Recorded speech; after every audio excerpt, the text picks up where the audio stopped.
kodėl dalinamasi apskritai ministerijomis. Nes yra matyt viešųjų pirkimų 15% nuo BVP ir va tas svoris, kurį tu gali per reikiamus žmonės suvaldyti, perskirstyti, dozuotai. Ir niekas nekontroliuoja.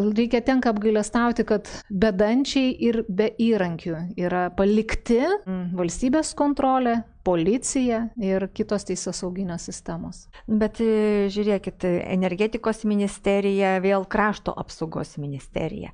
Jūs minėjote, kad ypatingas dėmesys skiriamas vyriausybės programoje korupcijai. Ruginienė ten su šešėlinė ekonomika kovos ir panašiai, su politinė korupcija. Tai bet jeigu prasideda nuo sandorio, kad bus energetikos ministerija neliečiama, bus atiduodama tiems, kurie, jinai faktiškai atiduodama tiems, kurie visą laiką anksčiau ją valdė.